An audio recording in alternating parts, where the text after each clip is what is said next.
Hello, everyone, and welcome to this episode of Finneran's Wake. I am, with unwavering commitment to the cause of great conversation, your faithful friend and host, Daniel Finneran. Thank you so very much for joining us today. I'm joined by my recurring guest, to whom you've been well and hopefully favorably acquainted, the powerful, the indestructible, the well-bearded, and well-mannered James Flood. James, thank you for agreeing to join me again today. Thanks for having me. The introductions keep getting better and better. I have to one-up myself every single time. Well, you are deserving of all these wonderful introductions. Thanks, thank you. And behind the camera today, I have to extend my gratitude to my father, who has situated us to look as pretty as we possibly can be in this lovely June day. We have 2 cameras, some wonderful microphones, so hopefully the visual and audio quality today will be far better than it's been in episodes past. So I wanted this episode to be relevant to all parties present. I was thinking about that as I was considering the topics about which we could talk. Being that my father is here, being that you have your young son at home, and your father and you and I are in the same decade currently, but on other ends of it, the beginning and the end. I wanted to talk about fitness through the ages, fitness through the different decades of life. The idea for this conversation is how to dominate the decade in which you're living. So be it your 20s, be it your 30s, your 40s, your 50s, your 60s, your 70s, how does one thrive in each of these decades? How should you approach fitness? Should you approach it with an idea of increasing strength, balance, endurance, flexibility? Now, as we go through the decades, we discussed this beforehand, you're going to give us some advice that you might give to, let's say, a client whom you were training, but also some techniques of which you might have made use when you were younger. Things that maybe you did incorrectly, that you would want to correct in the 20-year-old James or in the 31-year-old James or what have you. So why don't you lead us off with techniques to employ when you're in your second decade of life. So for all of you 20-year-olds out there, what should you focus on in that decade? So when you're in your 20s, pretty much everything you do is going to have a positive effect in the gym. Your hormone levels are at the highest they're ever going to be. Your just recovery is through the roof. So everything that you do is going to have a positive effect. But I wish I knew this, like going, training in my 20s instead of, I did a lot of different powerlifting and 1 rep max and stuff like that. And I got some injuries from that. So I wish I would have strayed away from trying to max out so much, So I'd say in your 20s, the best thing to do is intensity, because you're going to recover. So you train as intense as you can for, about an hour. If you're not with a training partner, maybe an hour and 15, an hour and 20, if you're with a training partner. But the main thing to focus on in your 20s is compound movements and, your bench press, your squat, your deadlift, pull-ups. But also in the same aspect of that, you can hit your muscle groups more frequently because you're able to recover faster. So I'd say at least twice a week, hit each muscle group twice a week. One of the things I always incorporated and just learned from old school bodybuilding and the Encyclopedia to Modern Bodybuilding by Arnold is supersetting. Okay, he incorporated this in his competition days, right? But if you're not competing, you're just every day working out. Supersetting is one of the best things. It compounds the workout, gets the timing of the workout down, intensity goes up. And for those of us who are unacquainted with the term supersetting, what is supersetting? So supersetting is where you pick 2 exercises and you put them back to back. You can do, for example, give us an example. You can do the same muscle. You could do 2 different exercises for biceps, or you can do the antagonist muscle. You could do superset bicep and tricep exercise. So just depends on what you're trying to do that day. But in particular, I always love supersetting everything. It's just it's a way to burn more calories and up the intensity without having to really do a whole lot of other Right. crazy stuff. And that's another term on which I want to drill down, and that is intensity. Yeah. You know, we like to all think that is the moment we walk into the gym, we're training with intensity, or we're doing things with intensity. But oftentimes we're not. So to you, what does intensity mean? Well, intensity, basically, I mean, you can go into the gym, and weight's relative, okay? So, 135 could be super heavy for somebody and super light for somebody. But you can also make something that's super light for you hard by doing more reps, taking shorter rest periods. So it's basically the intensity is how hard you're making that particular exercise for a given workout, a given set. So that's basically intensity. Yeah, and I'm reminded of a phrase that a prior guest of mine, Marty Gallagher, used, and that is making heavy weights light. I'm sorry, making light weights heavy. My apologies, it's just the reverse. Yeah. So for instance, what I will do oftentimes, and I'm not lifting very heavy weights, but I'll get onto the bench press, and with just the bar, I'll focus very attentively on my technique. And simply with just the bar, I can feel now more than ever the activation of all the pectoral muscles. And there is a certain intensity even to that, even to my warm-up sets. So it doesn't need to be a maximum repetition every time you're in the gym for it to be intense. It simply needs to be deliberate, and you need to be working very hard in those deliberate periods. Yeah, the mind-muscle connection is a powerful thing. So if you're in the gym and you're thinking about everything else, what you're going to do outside the gym instead of what you're actually doing, your intensity is going to go down. So like you said, just focusing on the stretching of the pec, on the negative of the rep, and then on the concentric, you're focusing on flexing. So basically, like what I think of when I'm working out now, which I wish I knew when I was in my 20s, is just all you're doing with the weights is flexing. You're just flexing as hard as you can with the added weight. So, I mean, you could put on relatively no weight on the bench and move it super slow. That's another intensity thing that you can add to your training program. Super slow. And that makes it so much harder. But, it looks... That's one aspect of training of which, in my 20s especially, I had absolutely no conception, and that is that mind-muscle connection. And I would always hear talk of it, but to me it was this undiscovered country, this unknown land. Like, how does one capture this feeling? And it truly wasn't until I got late into my 20s, or even into my 30s, that I really began to...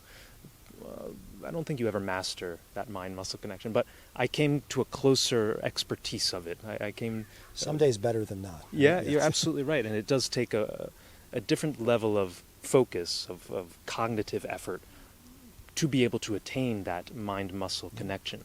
So maybe in your 20s, you're focusing on intensity, rapidity, because...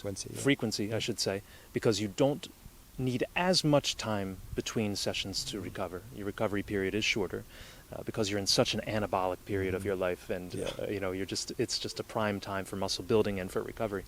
But also, if I could add my part for the second decade of life, it would be trying to get in touch with that mind-muscle connection. The sooner you're able to do that in your weightlifting career, the better it'll be. The less weight you'll have to try to push off your chest when you're doing those maximum repetition days, because you know that you'll be training intensely even with lighter weights. It's so true. I mean, like I said, I wish that I focused on that right off the bat, but I really came into lifting from football and sports. So as so many do. The main aspect was get as strong as possible, and you see all these guys benching 315. Right. That was one of my stronger lifts. But what happens is you actually end up tearing things, and like I partially tore my pec. I didn't need surgery, but if I could have avoided these things, which I've learned to listen to my body. That's another thing you learn after your 20s. So you listen to your body. Okay, if I push it a little bit too far on this exercise, I might do something bad. So that's you learn when to stop, when to go, when to put the foot on the pedal, and when to press the brakes. So there's a lot of different aspects. But I say in the 20s, the main thing you want to focus on is building that foundation and really pushing hard and just doing what you got to do. Yeah. And always focusing on the cardio too. Absolutely, absolutely. And unspoken in the term building that foundation is learning the lifts. Mm-hmm. How does one properly do the deadlift? How does one properly do an overhead press? Now, there are a plethora of videos available online for you to be able to do that. You can always reach out to a trainer such as James, and he will gladly take you through these movements, teach you how to do them appropriately, and really bestow upon you a mastery that will carry on with you for all of your life. There's also a book that I would recommend. It's called Starting Strength. It was written by a friend of Marty Gallagher's, the man with whom I had an interview a few months ago at this point. And that is by a man by the name of Mark Ripito, famous in the world of powerlifting. And the book is very simply designed and very accessible. So I think that's a critical part of building that foundation to which you referred. Making sure that you have especially those 4 or 5 compound lifts down pat. And then those are the lifts upon which you build your intensity, and then from which you're able to recover as you go about your day. Yeah. So I think we both agree on most of the things that you have to do in your 20s. And it's a difficult time, and ego is a big part of it as well. Yeah. As you know, you suffered from it, I suffered from it. Its effect. But you need to try to stifle that ego and focus on the process and be mindful about it. So I think that covers the 20s pretty well, pretty thoroughly. Yeah. So now as we enter into our 30s, what changes? What is different? How are you now approaching things? Like I said, you're at the latter half of your 30s, still looking amazing. That's a big difference between the beginning and the end. And I am in the early stages of my 30s. So you have a lot to look but we forward both to.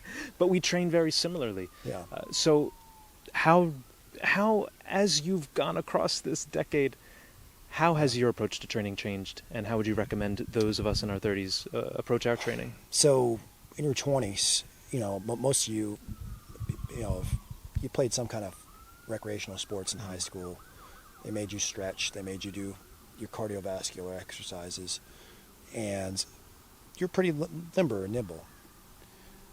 If you were to continue to train and not do the flexibility aspect and the cardiovascular, you become very unathletic. You may look big, you may look fantastic, but tying your shoes is a job. It's so you want what I'd say going into your 30s to really focus on is still hitting those compound movements, supersets, but also the flexibility and the cardiovascular, because that's what starts to go down in your 30s. You start getting aches and pains in places you never normally did. Or you're like me and you play softball instead of baseball now, and you pull your hamstring 17 times, and you're like, okay. Just taking that first step to go toward first base from the plate. Yeah, it's either the first or the last one where you're trying to stretch for the plate. So, I'd say the most important thing is to, focus on your cardio and your flexibility as you're starting to build into the 30s, especially towards the latter part of your 30s. Right. And of course I should note we're talking strictly about your physical output. We're not talking about your nutritional input. So I just say that as just to mention it, if those of you who are watching are wondering, well, should I be supplementing with creatine, or should I be now pursuing a certain supplement of some sort? We're not addressing that right now. Perhaps in a future episode we will. Yeah. Of course. But for now we're just focusing on the physical, and I agree with you entirely again. Oftentimes the limberness, the flexibility of our youth carries on with us to our 20s, but then we begin to stiffen up, especially if you implement a good, intense training regimen in your 20s. You're starting to put on muscle mass, right? You're starting to lift quite a bit of weight. Well, then what happens? You become very strong, but very inflexible. Yes. And so what you need to do is begin incorporating more yoga movements, just sustained stretching, which is something that I try to implement at least once a week, a very long session, just dedicated very strictly to stretching and mobility. Another one, foam rolling, getting the Theragun onto my legs and using that.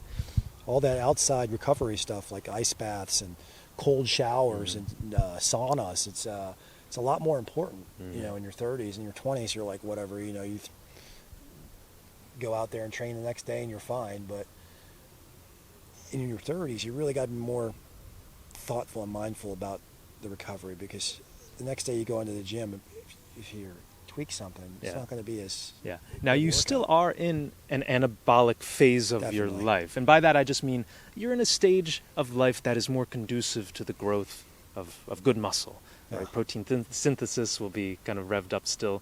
Your testosterone levels will hopefully, assuming that you don't have some sort of malady or deficiency, will still be relatively high. But you won't be able to recover quite as quickly as you did in your early 20s especially. So that you need to take that into consideration and tailor your workouts around that fact or to that fact. I've always been a big advocate to, I'd say, shortening your rest periods. Okay? You know, the typical bodybuilding mass gaining is a nice thing. But you take 2-minute breaks, do your set, do another. I like to really shorten those breaks as to a point to where it's as short as you can make it. Sometimes I'm like 20 seconds, go and do another set, rest 20 seconds, and sometimes I just go back and forth, like we said about the supersetting, without resting. So you really just got to listen to your body. And that's what you really get in tune with in your 30s is just knowing, okay, I'm okay to do this today. I feel good to do this. Oh, that didn't feel good. As soon as something doesn't feel good, put the weights down, do something else. Yeah. It's smart lifting instead of getting hurt. Absolutely. And that intelligence and that storage of knowledge only will increase as you go throughout the decades. Yeah. So to recap, because I feel like we could spend even more time on our 30s, given the fact that we are in our 30s. Yeah. Flexibility and cardio conditioning are going to be essential now. Hopefully by this point you have established a good, strong foundation. You have all of your fundamental lifts perfected. You've been able to put on some good muscle mass. Your recovery periods are good enough for when you're in your 20s, but in your 30s now you're more conscious of the fact that you do need to take care of yourself a little bit more in that regard. Your flexibility needs to improve, and also cardio conditioning. One thing that I will add, and this is something about which my father and I were talking just yesterday, along with your cardio output, you need to do a little bit of anaerobic sprinting, a little bit of anaerobic output. And we've talked about this as well. I've been inconsistent with this, but I'm now really trying as consistently as possible to implement at least one day of sprinting into my exercise routine. I think if you continue on with that from your 20s, from the sports that you're playing, and you carry on into your 30s, having a good sprinting habit, that's so much better and so much easier than to cut sprinting out of your life completely and then try to return to it, because it'll be injurious to one's ego once you do begin trying to run as quickly as you can and realizing that you're nowhere near as fast as you once were. And also much better for your metabolism. It'll keep you revved up, and it's also good for testosterone production. So that would be my only addition to your third decade of life. They say some people after high school never sprint again. Yeah. I mean, because it's just not what you want to do. Think about that, for those of you who are listening. When is the last time, outside of a proper athletic event, a sporting event or a team, on which you were a member, did you actually sprint full out as fast as you can on the grass, on the pavement, on the sand? Very few of us will ever do that again after about the age of 20? Yeah, I'd say even maybe younger, even sooner. maybe Maybe 18. even sooner in life. We got a nice field over there if you want to get a couple in after. We're going to drop the microphones in a couple minutes. But before we do that, let's talk about the fourth decade of life. Let's start moving on through these decades. So you're on the threshold of the fourth decade of life. So tell us, as you plan to cross that threshold, how will you adjust your training? In what ways? And how would you advise others in their 40s to adjust their training? Well, I already started doing that in my head, and the last couple of years is just as you get into your 40s, you got to think about ligaments, tendons, and your joints are not going to get much better than they are right now. It's only going to go the opposite way. So, what helps that is not trying to be a mass monster anymore. Trying to refine the muscles that you already have. Maybe, not gaining weight, more of sharpening the look of the muscles, hardening them up, getting as lean as possible without, being unhealthy. Right, you know, or sacrificing the good muscle quality that you've obtained. Exactly, because that's going to be hard to get back. So I'd say in the 40s, it's just, really thinking mindfully about protecting your joints, not trying to gain all kinds of, weight, no more bulking, no more.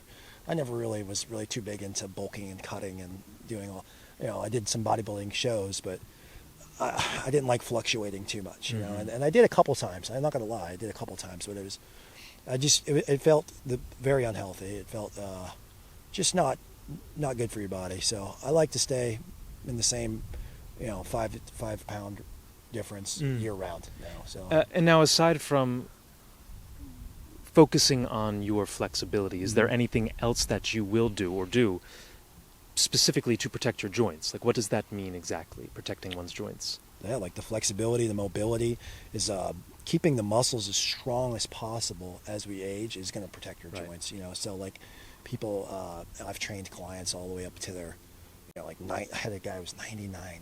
He was 99. He was a dermatologist, right? And he was phenomenal shape. I mean, but he worked out his whole time. He never stopped. And I think that was what the key is with working out is just, if you stop, it's a lot harder to get those, blood flow. And absolutely. And that really, is what we're trying to do here is just get blood flow into the muscles, get the circulatory system functioning correctly. And what I have added in the last, 2 years is started running again for distance. I never did that. Maybe like in football and baseball, it's about it. And I'll tell you what, when I started, I was about 235, 240. I'm about 205 right now. Pounds, weight. Yeah, 205, yep, right now. And it was very humbling because I thought I was in good shape, and I ran a quarter mile, and I was like walking, and I was gasped. And, now I'm doing like 3-5 miles a day, and and I can attest to this. We met, I think, when you were very early on this adventure into running. And I could tell it's humbling because I went through it as well. I'm not naturally a runner. I sort of took it up independently. And like you said, it is very humbling, especially if your body isn't built in the traditional runner's form as yours isn't, nor is mine. No. We've kind of worked ourselves for a certain purpose, and that is, strength and aesthetics, and hypertrophy, things like that. So putting on your Saucony running shoes and going out there for 5 to 6 miles is going to be difficult. It's going to be difficult mentally, emotionally, physically, of course. I'll tell you what, it makes the weights that much easier. I mean, after I run, because I like to do it first. I'm a little crazy like that. I like to do it as kind of like a warm up. So I'll run 3 miles and then I'll go. I'm feeling warm and hot, and I'll go work out right afterwards. Right. After that, the weights are easy. I'm like, thank God I'm done with that.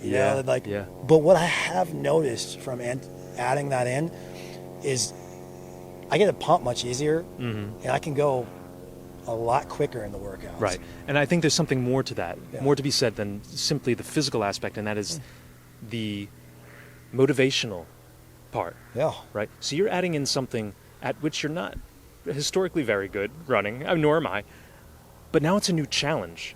So let's say you've established your routine through your 20s, your 30s, you've done everything correctly with capitalizing on the anabolic period. Now you've incorporated your flexibility and aerobic output in your 30s, and now in your 40s you're protecting your joints, but you're also incorporating a new challenge. So it doesn't have to be long distance running. It could be swimming. I mean, it could be completely buoyant. I mean, still swimming is something that on which I need to improve, and at which I'm very poor at currently. But again, it's a new activity that can challenge one's body and one's overall physical capabilities. So, let's say in our 40s, again, not excluding all the other great things that we need to do leading up to that decade, but we're also going to prioritize the protection of joints. All right, so we're going to maybe lift a little less weight, so not quite as heavy. We're also going to continue with our flexibility regimen. All right, so now we're through our 40s, we're entering our 50s. Yeah. What do you think about the 50s? What would you recommend someone in his 50s to do? I'd say if you're still working out in your 50s, that's an awesome thing. And to continue along the same path as your 40s, keeping your your joints flexible, your mobility, your biceps, triceps, keep everything strong. You just keep going. I'd say it's pretty similar to your 40s. Besides that, what's going to happen is when you hit your most men, when they hit their 50s, their testosterone is going to start dropping a lot. So your training frequency of muscle groups shouldn't be twice. You shouldn't really, once a week, I would say max for recovery reasons, especially if you're not on testosterone replacement therapy at that point in time, because you're just not going to be able to recover. So once a week per muscle group? Once a week, yeah. Okay. Now, when I spoke with Marty Gallagher, to whom I'm repeatedly making reference, he recommended never ceasing barbell training. He says to continue it on through till the very end. What do you think about that? I totally agree. I think machines are great, because it puts you in a fixed range of motion where injuries are less. But if you never cease the barbell exercises, you're always working those little stabilizer muscles that are, keep everything from being injured in the first place. So yeah, I agree with 100%. And if you can still continue to run, please do that. Because people say, oh, don't your knees hurt because you're running, you're over 200 pounds? I'm like, no, my knees feel better than they ever have. My everything feels better than they ever have. When I didn't run, everything was stiff. Yeah, I had an ACL replacement left knee from football, and I swear running has made it 99% better. Very good. It's just get that. This excuse I think in your head is to be like, oh yeah, I'm going to hurt more when I'm done, and it's usually the opposite. And I will add another integral part regarding the barbell, the continuation of barbell training into your elder years is also the core. You talked about all these stabilizing muscles, of course, which are integral to your overall well-being, but also the strength of the core can't be overlooked. I mean, when you're doing a proper deadlift or even a squat, especially a squat, and you're pushing up and you're totally engaged from the very bottom of your abdomen, your pelvis, your abdomen, to just below the pectoral muscles. I mean, that is about as good and thorough and complete and a core workout that one can possibly have. Oh, yes. Yeah, definitely. Which is essential as you age, essential as you get into your 50s and 60s especially. I mean, when I trained at a country club, most of my clients were elderly, and the major thing with them is hip mobility. I'm like, can you do this? Can you move your hip back and forward? And 90% of them, they're stuck. So I focused on deadlifts and hip extensions, hyper extensions, but I don't really per se at that age group like the barbell deadlift as much as for the 20s and 30s. I like either the hex bar, where the weight is distributed evenly through your spine, or dumbbells where you can put them at your side. So it puts a little bit more safer position for as you age, because you don't want to pull your back deadlifting in your 50s. It's a little bit longer of a recovery process. And of course, for those of you listening, the hex bar is a fantastic device of which I try to make use as often as I can. It's shaped like a hexagon. Right? You step into it, and it puts you in a much more physiologically advantageous position. It's not as strenuous on the back. The handles are by your side as opposed to in front of you. So it gives you a very good and easy bar path to bring that weight up to the standing position. You don't got to rip your shins up with the bar as opposed to straight bar. Yeah.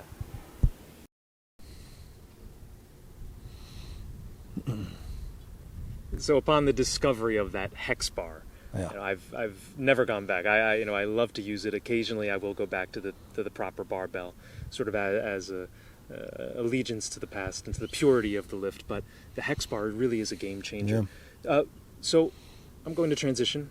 I'm going to use the hex, which of course means 6. It's a 6-sided bar. And with that, we're going to go into the 6th decade of life. All right. So we covered our 20s, our 30s, our 40s, our 50s. The 50s, 60s, and 70s, there will be a lot of overlap, but maybe you can point to some nuances between those 3 decades, things on which you especially want to focus as you enter into your 6th decade of life? Well, I mean, what we stated before, core strength is crucial now. Okay, because I mean, everything we do, you don't realize it involves some sort of abdominal muscle, whether it be the abdominal muscles, the obliques, the intercostals. Everything you do is going to involve that. And the stronger you can have those, the better. So I recommend training them. I mean, if you can train them every day. Abs. I mean, it's not a muscle that you're going to overwork and be too sore that you can't function. So, I mean, I like to do giant sets, which giant sets are basically you take 5 to 6, maybe 7 exercises and do them back to back, no rest. Okay, so it's like a superset but with more exercises. So if you do that, for 10 minutes every day, you pick 10 different exercises, you're going to be sitting pretty when you're 60s. Okay, because it's very important, especially now. I mean, even at our age, I mean, we can get away with some, weaker parts of our abdominals now. But as you age, if your back goes, forget it. The rest of the training is going to go. Okay, because that's what happens. The more sedentary you are, excuse me, the closer you are to the grave. So you don't want to do that. So and you might hear the words ab exercises and think immediately of crunches. Yeah. Think immediately of your 8th grade PE class when you were lying desperately on your back in the hardwood floor of the gymnasium and trying desperately to bring your chin up towards your knees, your bent knees, as your partner held your feet, pinned them to the floor. We don't mean that. You don't necessarily need to lie down on your back and do crunches. Right? There are tons of ways to work the core. I think we mentioned probably the best way to do it, which is to do these compound lift movements. But also you can do bridges. Right? You could sit, you can lie down on your back and simply bridge yourself up. Or you can lie down prone on your abdomen and try to extend through that Superman movement. So, it doesn't have to be so laborious and boring and tedious as the traditional ab crunch. 1,000 crunches, which 3 times a day. No. But you said the compound lifts, definitely, they all work your abs if you're not wearing a belt. So a lot of powerlifters, when they're trying to max out, obviously you're going to wear a belt. But if you're just doing your basic, like not so heavy lifts, I never wear a belt for the fact that I think of it as like a cast. So if you're casting your abdominal wall, okay, you're protecting it, you're trying to protect it while you lift, you're going to weaken all those stabilizer muscles. Just like when you break your arm and they put a cast on your arm and you can't move it, you take off your cast and what happens to your arm? Your arm's half the size of the other arm. So think about that when you're training your abs and when you're doing these compound movements. Try to do it in the right form, but try to limit the belt to maybe like your super heavy sets. Or not at all. As a non-competitive athlete, hardly as an athlete, but I've never been one to wear the belt. Now, of course, I'm not lifting very heavy weights comparatively, but I've always prioritized the utilization of my own musculature to progress the weight, to move the weight. And to me, that's certainly worth it, and I would prefer not to have to rely on that belt. That's something that I'm becoming in the last 5-6 years, maybe even longer. I've come away from I used to have all this gym equipment. I had the belt, I had the straps, all these things, and I'm like, well, why do I need these straps so I can, if I can't hold it, I shouldn't be able to lift it.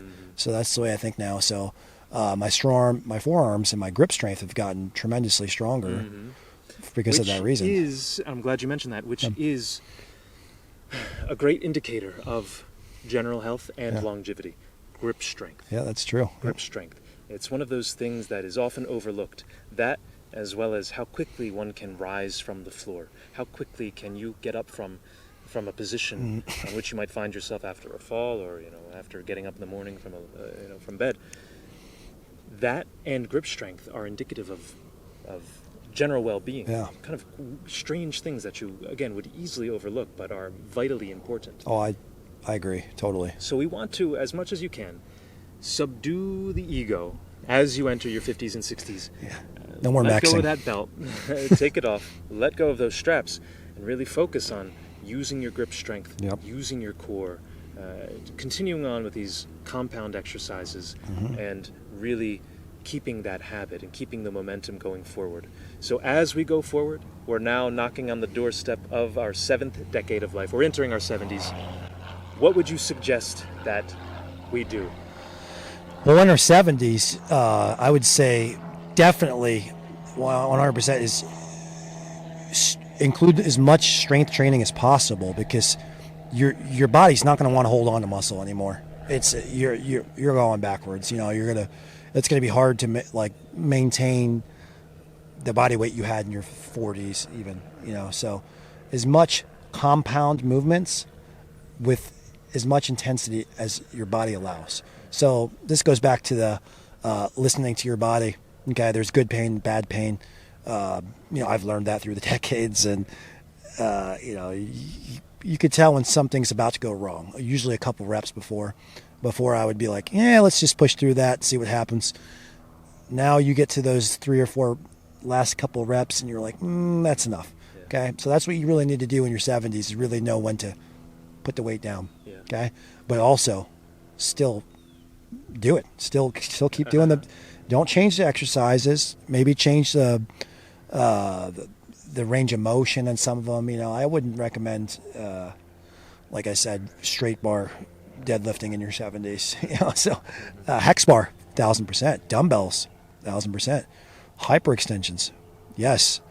To get that hip mobility, which is women are amazing at it. I had women clients in their 80s, and their hips are fine. What happens is the women's knees sometimes go, but even your ankle mobility too is crucial, which people don't realize is just keeping your ankles flexible by doing calf raises and walking outside, keeping those little capillaries in your lower part of your legs, because that's the farthest away from your heart.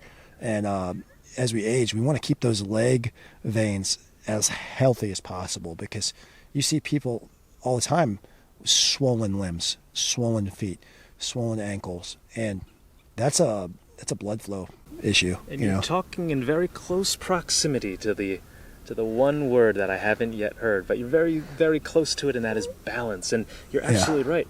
That ankle mobility becomes essential as you enter your 6th and 7th and 8th decades of life, because of falls, balance and falls. So a great thing that you can do: take off your shoes, get out into the sand, walk in the sand.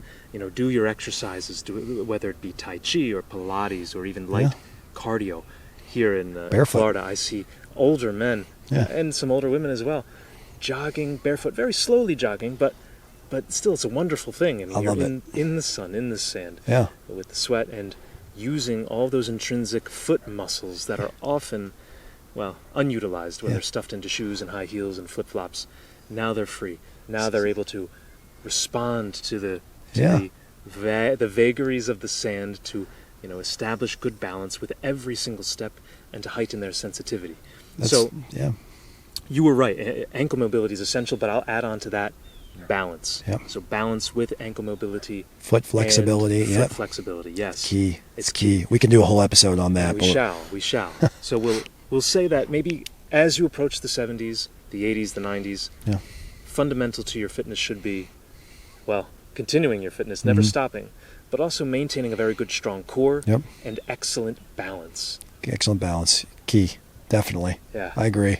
So I think we covered just about every pertinent decade. Of course, you 80 and 90-year-olds out there, we apologize. We'll have to do another episode for we'll do one for you guys who are octogenarians and nonagenarians.